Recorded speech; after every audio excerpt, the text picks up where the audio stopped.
Hoy nos metemos de lleno en un evento que partió la historia en dos. Mm, La Primera Guerra Mundial, la llamada Gran Guerra. efectivamente. Nos basamos en algunos extractos clave de La Gran Guerra, origen y consecuencias. La idea es, bueno, desentrañar por qué pasó, cómo fue y, sobre todo, qué dejó tras de sí. Exacto. Hablamos de 1914 a 1918. Más de 30 países metidos en el lío. Ujú. Y las cifras humanas, bueno, escalofriantes, ¿no? Casi 40 millones entre muertos y heridos. Una verdadera convulsión, ¿sí? No solo cambió fronteras, sino que marcó a fuego el siglo XX. Dejó heridas y lecciones que todavía hoy, yo creo, resuenan. Estas notas que tenemos nos dan una visión general, ¿eh?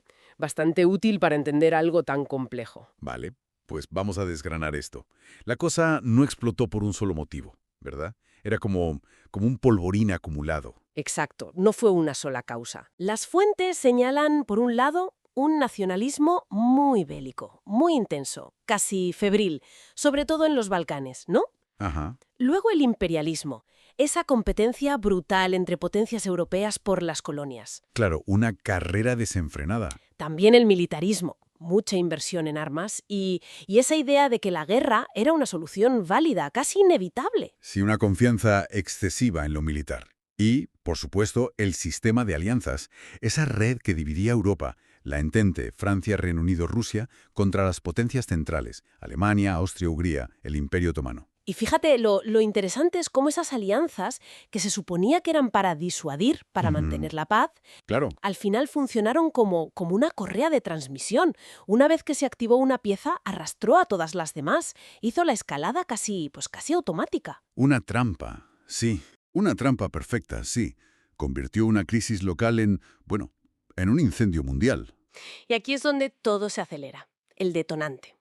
El asesinato del archiduque Francisco Fernando, el heredero austrohúngaro, en Sarajevo. 28 de junio de 1914.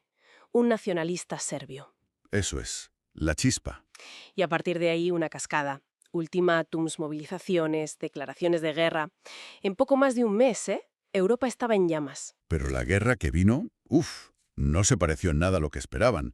Pensaban que sería rápida, decisiva. Sí, la guerra corta. Exacto. Y en cambio, sobre todo en el frente occidental, se encontraron con el horror de las trincheras.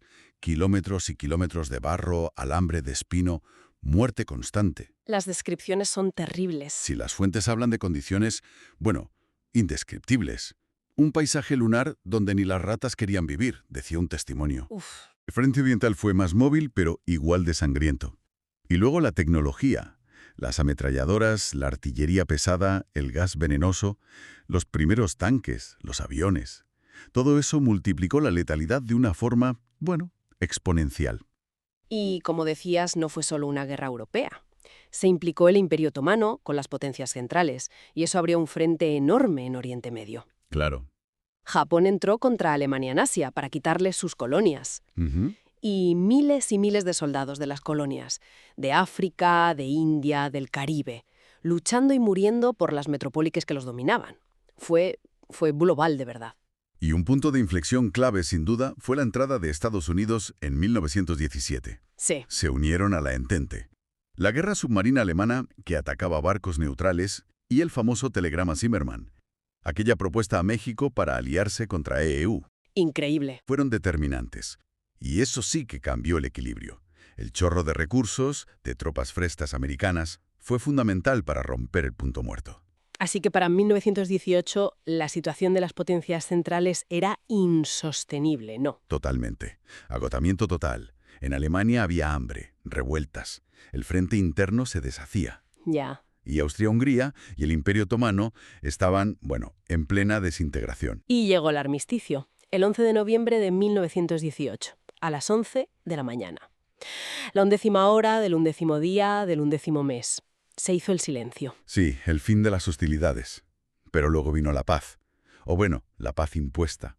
El Tratado de Versalles, en 1919, fue especialmente duro con Alemania. Se le echó toda la culpa, ¿no? Sí, la cláusula de culpabilidad de guerra. Y además, reparaciones económicas enormes, pérdida de territorios. Y esto es importante. Las fuentes lo señalan mucho. Hmm. Ese sentimiento de humillación, de injusticia en Alemania. Bueno, se considera un caldo de cultivo directo para el resentimiento que luego alimentaría, pues lo que vino después, ¿no? El ascenso del nazismo y la Segunda Guerra Mundial. Una paz que llevaba la semilla de otra guerra. Qué terrible. Sí, una paz muy frágil. Entonces, resumiendo las consecuencias, ¿qué nos deja esta guerra? Más de 9 millones de soldados muertos, quizá más. Y millones de civiles también. Claro. La caída de 4 imperios enormes. El alemán, el austrohúngaro, el ruso, el otomano. Una Europa destrozada. Una economía mundial patas arriba. Y esa generación perdida marcada para siempre. Fue, podríamos decir, la primera gran catástrofe industrial de la humanidad. Una guerra que, aunque a veces la Segunda Guerra Mundial la eclipse un poco, Sí, suele pasar. su impacto fue radical.